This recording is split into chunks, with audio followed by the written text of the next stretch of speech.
All right.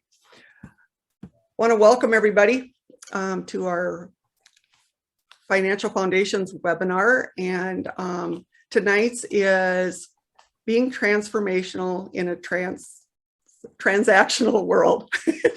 Getting my two words mixed up. And we're just going to talk about some different behaviors that maybe have you looking at the budget and looking at some of the activities of your church differently, just based on who you are and how you, have been introduced to some of these things. So let me start here with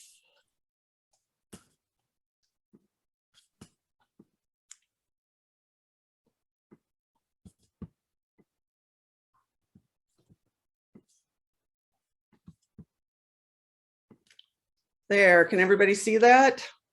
I see it on my side. All right. Well, I'm Sheri Meister. I'm the director of the Dakotas and Minnesota Foundations. And I am here with Jeff Pospisil. Hey, everybody. I'm not even wearing my uniform today. I know. So, that's not like you. You gonna be okay? Yeah. Well, I had to meet with the cabinet, so I wanted to dress for work. I don't know. Oh. So being transactional or being transformational, that's just one point that we're going to talk about as we go through these slides today.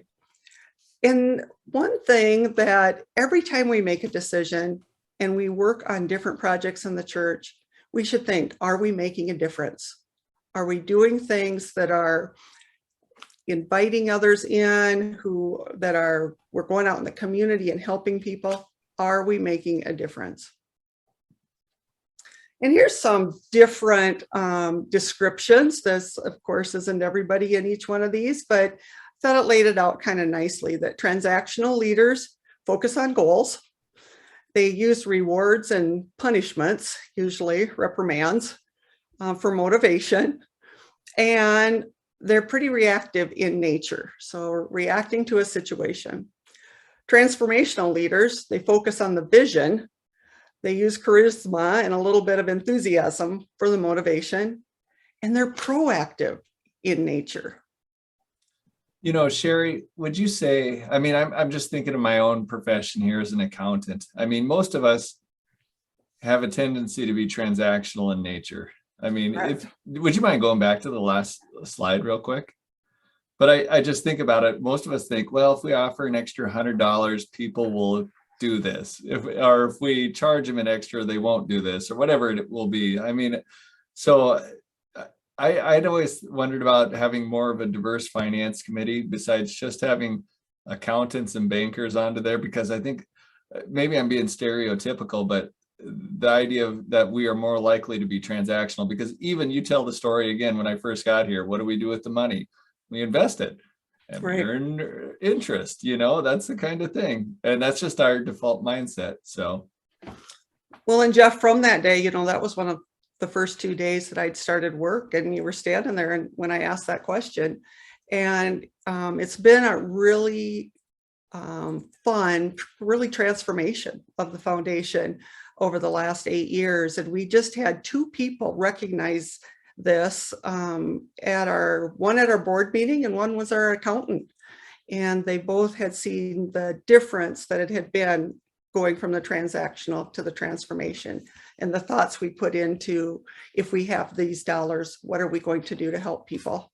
Yeah. So a transactional person, and Jeff would be one that would look at an individual program in broad different categories. So you're hitting a lot. It's like shooting a shotgun. You're hitting way more things. And we'll talk about it in a minute, but if you're shooting a rifle, then you're more targeted to things. But to respond only to those who find us. And this was really interesting to me, that many people, and I know I've probably been in this mindset a couple times. If we just go to this event, people will find us and they'll want to be a part of us. Yeah. It isn't that invitation.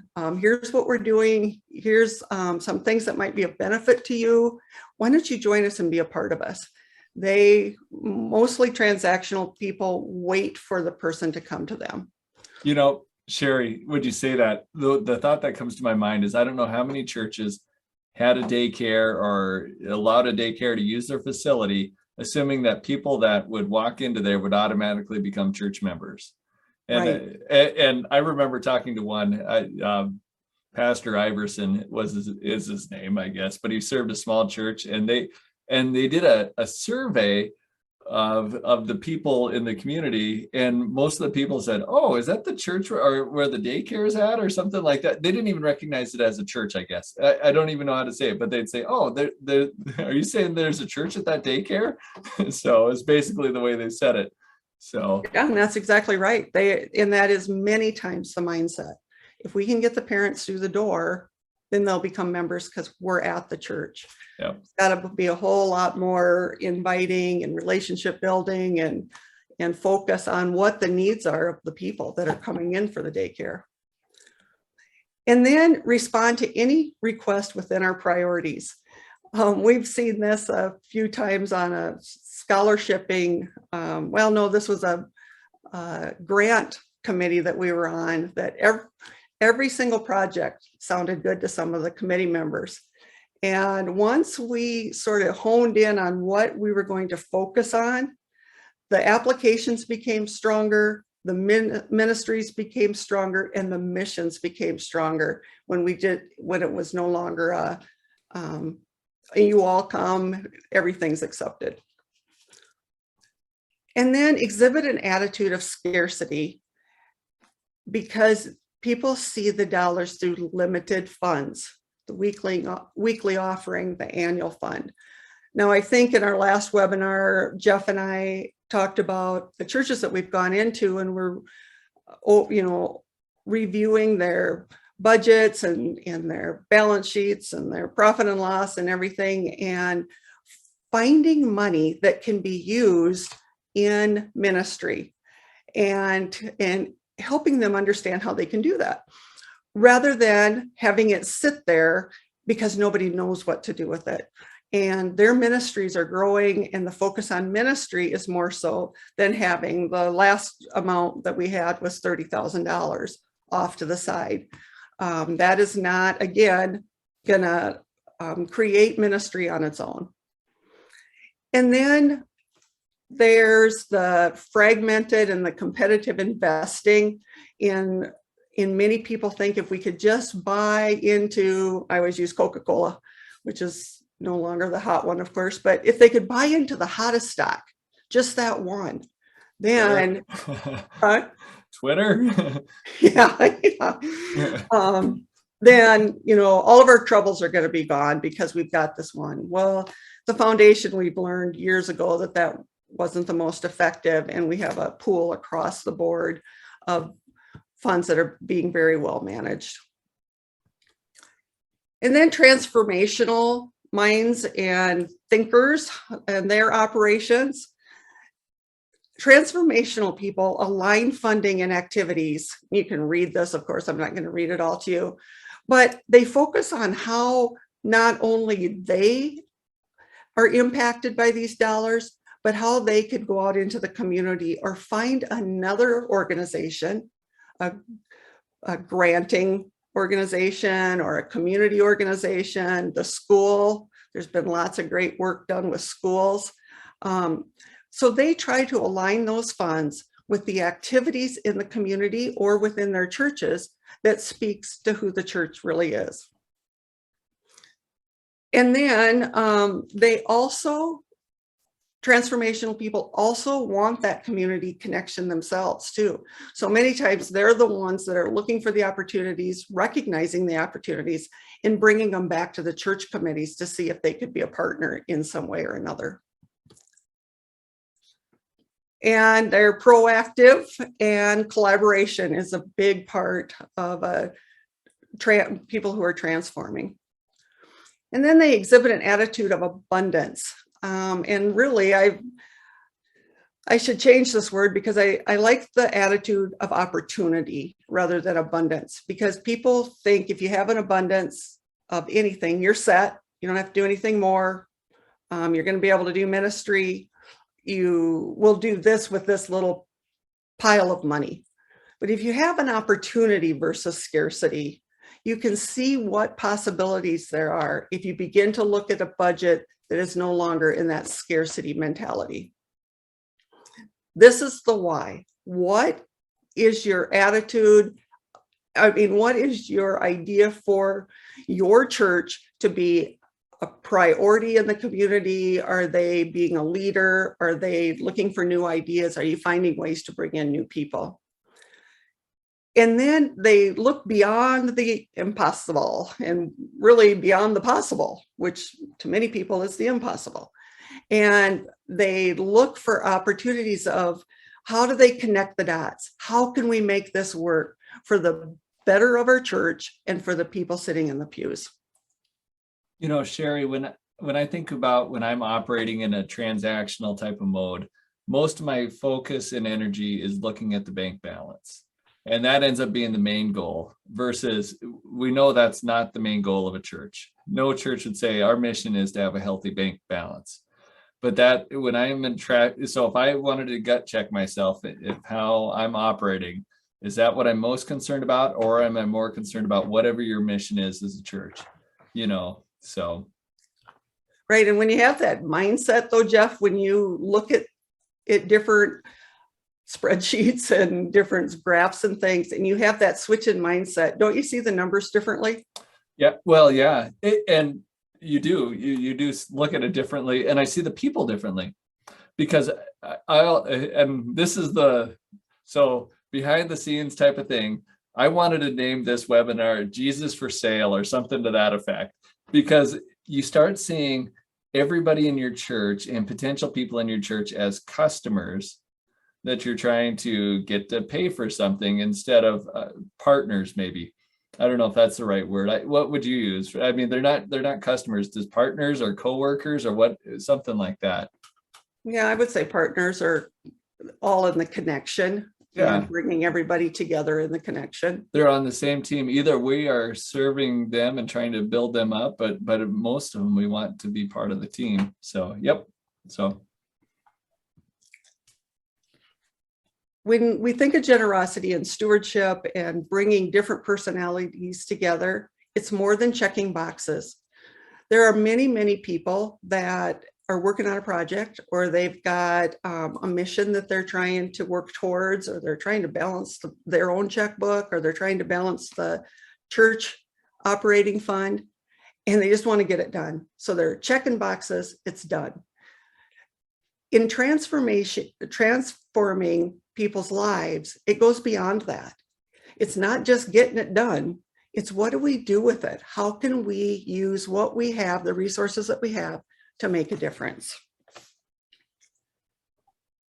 Now, this is kind of a stretch, but the thing that comes to me when I think of this is one of these old flour sifters, which are still around, because the transformation thinkers, that as it's sifting, that could go everywhere, because sometimes the transformation thinkers don't always know when to stop.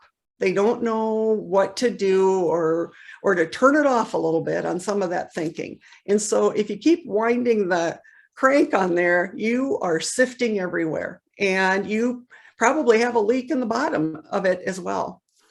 Now, if you're transactional, you're wondering how much is in that container and what are they doing with it and where is it going?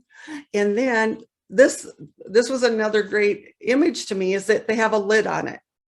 So they're not growing it.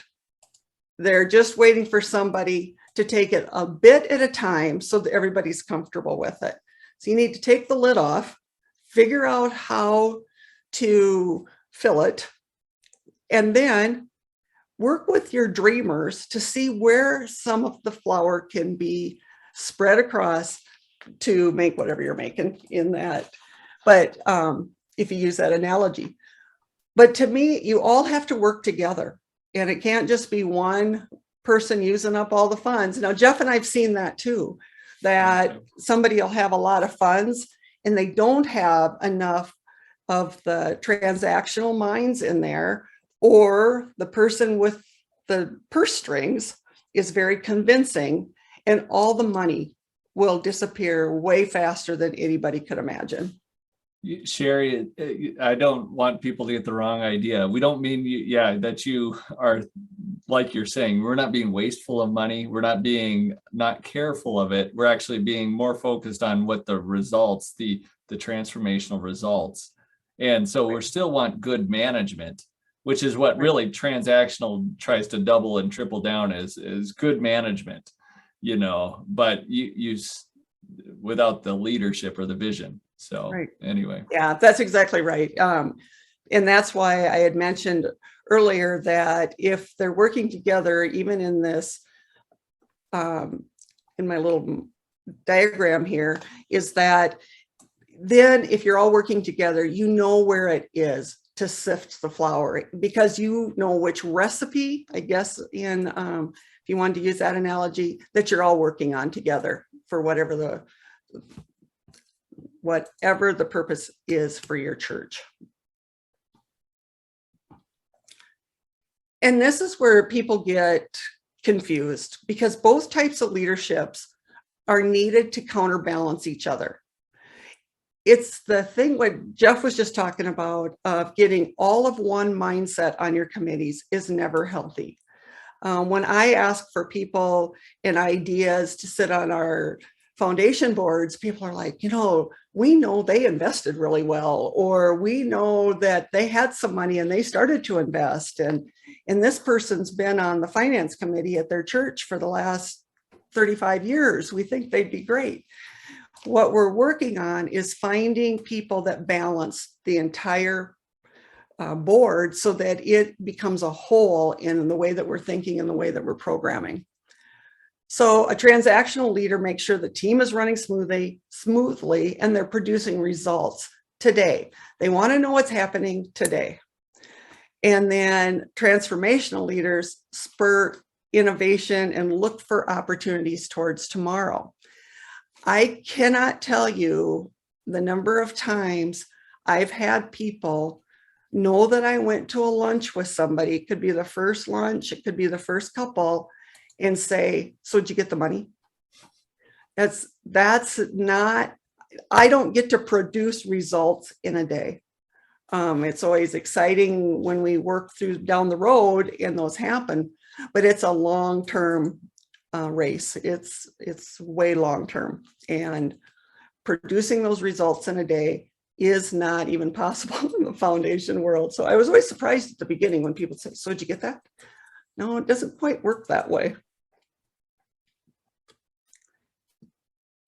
At the end of each finance, trustees, budget, investment, savings decision, anything in your church, ask yourself, by the decisions we made at this meeting, are we making a difference? And how are we transforming lives?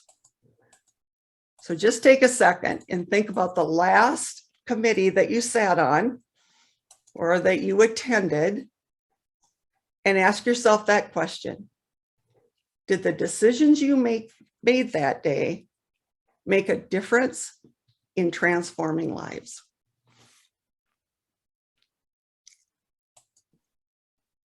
Jeff's going to take you through this. It's kind of an exciting story. Yeah, this is such a great example. So some of our South Dakota people might know where Geddes is, but the Minnesota people might not. Geddes is a town of literally 200 people when family is visiting.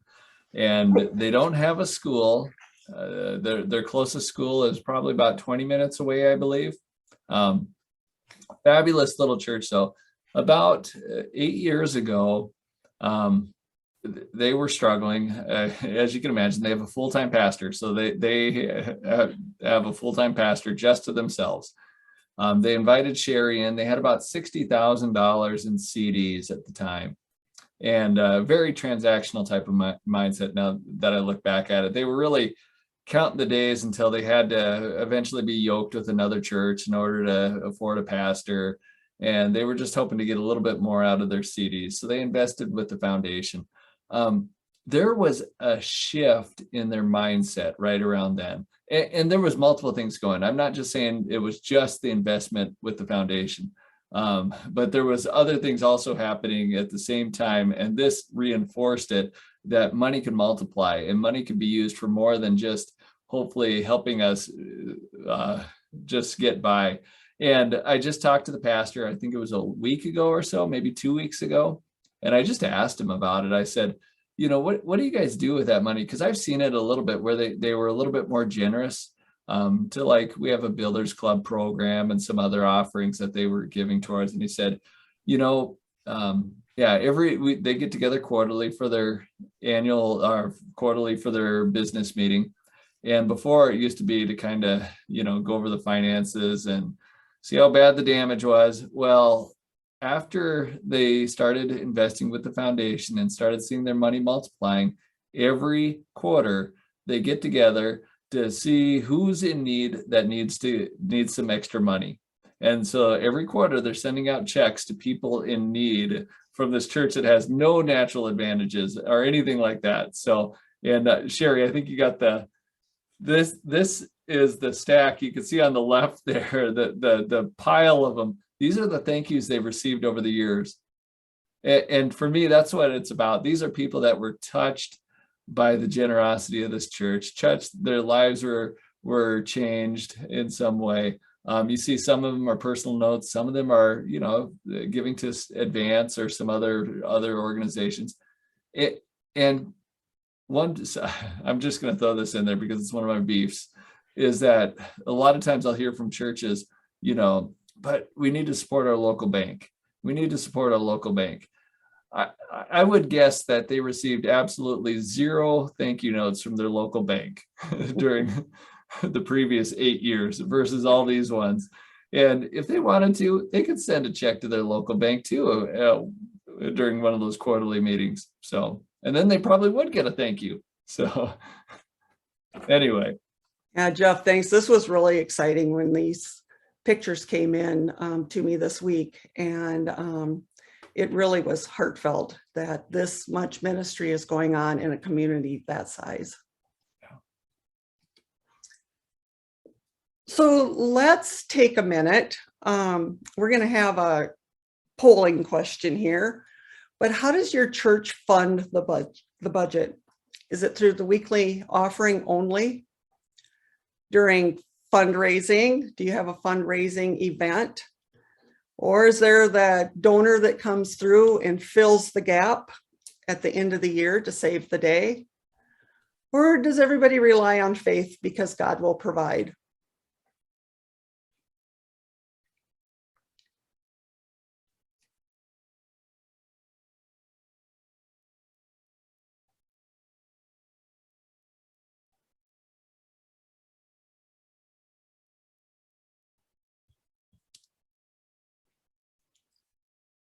All right. Yeah, looks like weekly offering. I guess that was a little bit predictable. But there are. Oh, go ahead. Sorry. Go ahead. I was just thinking it is interesting. We have a number of churches that, while the weekly offering is probably the most important, if the church is going to make it, it is that one donor that comes through, or it is that, I don't know how it's going to come in. God better provide because we don't know, or it's the turkey dinner is going to make the difference, or whatever it is. Yeah, we're going to talk about that in a minute, Jeff. The faith in God will provide, that is such an important piece, but you can't stop at a point where you feel that, one, you're uncomfortable because we've got work to do and talk about the budget and all of those things. When you're short on money, and just say, we're not going to do any more, God will provide. And God is with all of us all the time, and he will walk alongside with you, but you can't rely faith alone to finish the part of either a capital campaign or an annual fund or any of those other things, that miracle offering, any of that you have a goal to meet. You have to work real hard at it as well, right alongside of God. And the donor who comes in at the end of the day, we hear this many, many times, and we are so blessed and so thankful for the resources these people have for the church. but everyone knows that that resource isn't going to last forever. And that capability to have them come forward at the end of the year isn't going to be forever in your church. And you need to find ways that will fill that gap as well. And then fundraising.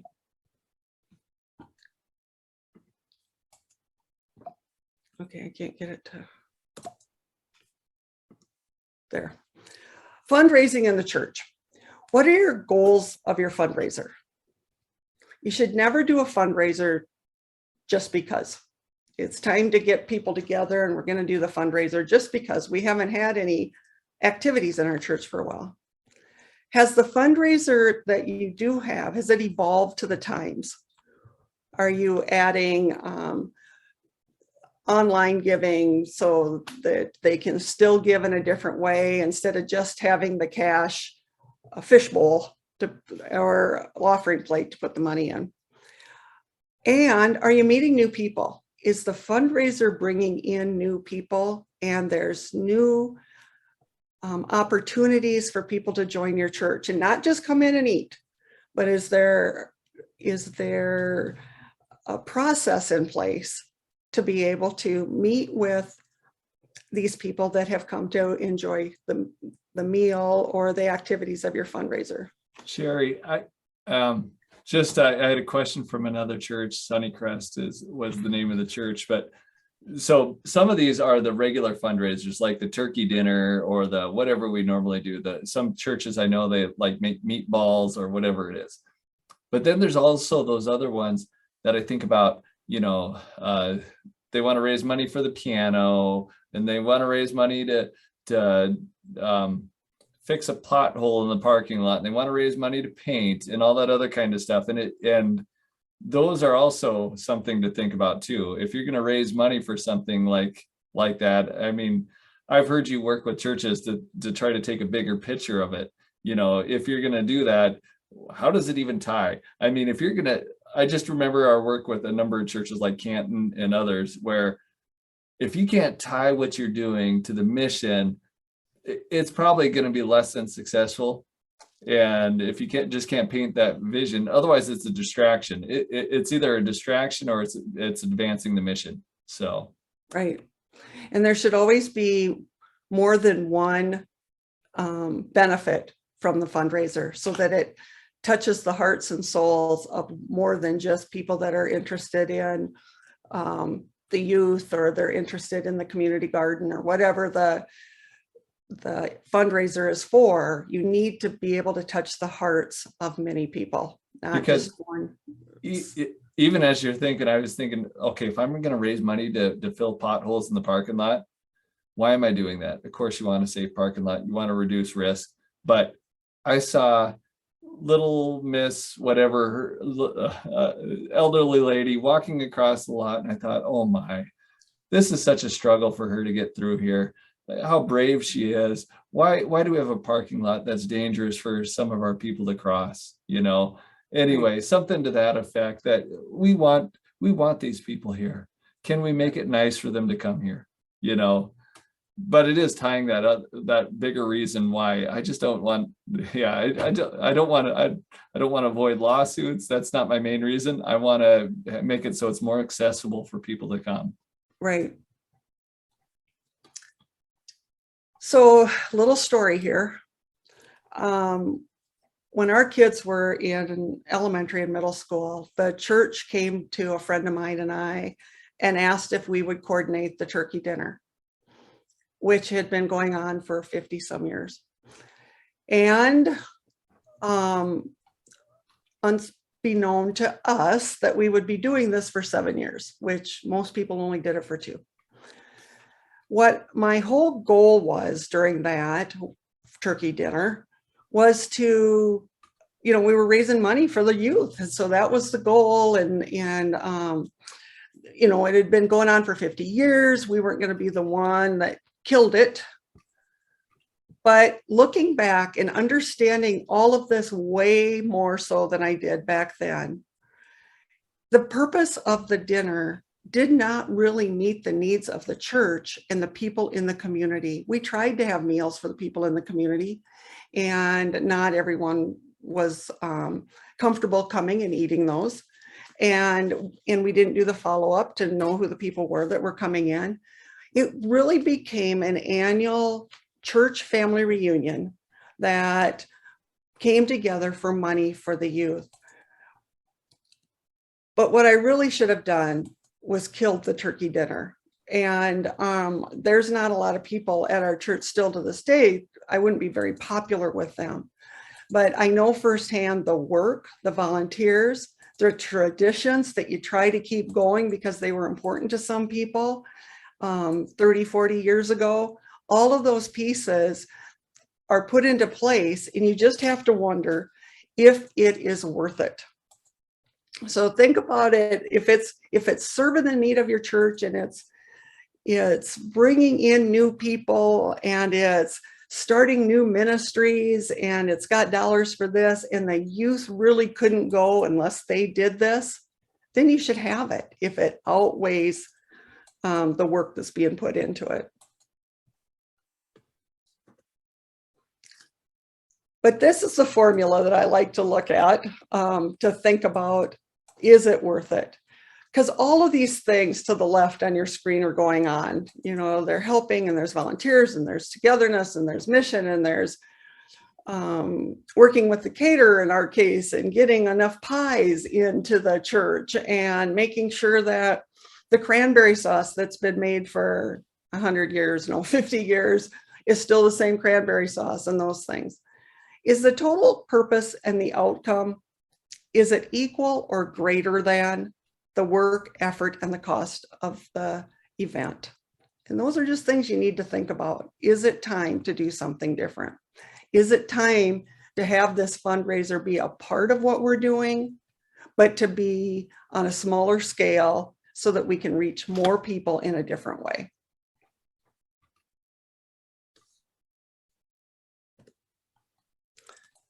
So your fundraising goals should allow the church to connect with local community members, neighboring churches, and businesses. These connections are extremely valuable as they increase the ministry and present ways of telling your story. For those of you who've been on our webinars before, we've talked about how important it is to tell your story. And if the fundraising that you're doing is not meeting the goals of your church, or isn't helping you tell your story, then maybe there's a better way that you could do that, or adjust your fundraiser.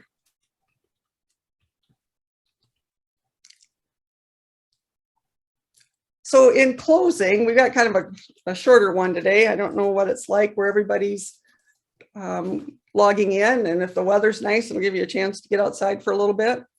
So let's just kind of recap what we were talking about.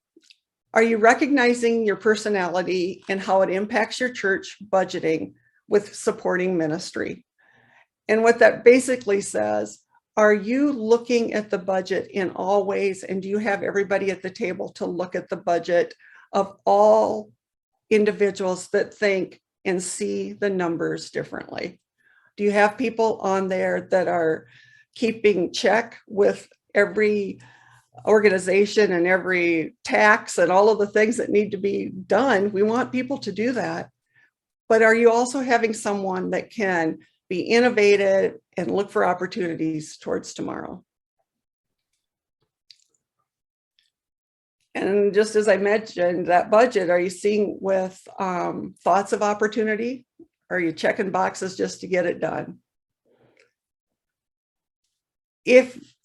If you had your eyes wide open, could you see ministry in your budget if you just adjusted the budget a little bit? I like that. You know, by the way, I used to always use this statement that you could tell what a person really cares about by looking at their check register. People don't carry a checkbook register anymore, but you could look at their bank statement or the credit card statement.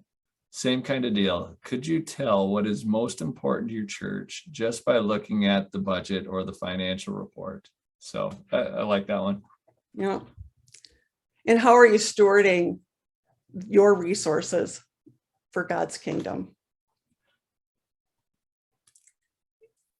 And last but not least, are you fundraising to carry on a tradition? Do you have an activity for your own members?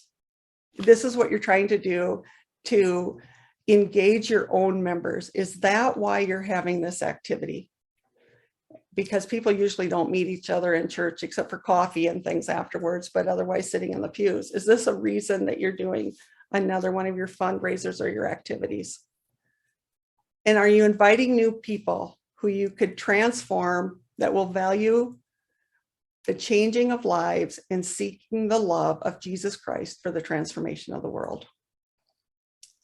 You know, Jeff, I just wanted to speak to that last one when I mean, that's the love of Jesus Christ for the transformation of the world's been used for, I don't know how many years now, for the United Methodists. And it is interesting how it speaks to us in different ways as we continue to use it, and to see how important that really is that we are seeking that love of Jesus Christ for the transformation of the world. Can I give a quick testimony? Sure. So I already asked, so I knew you'd say yes anyway. But I remember back when I was in college, my wife and her college group was invited to an Episcopalian church to do special music. So it was a beautiful service, and this church had a transactional mindset, and it completely colored everything else that was said in that service. So you brought in this beautiful music, and you have this young people, more young people than you've had in your church in a long time.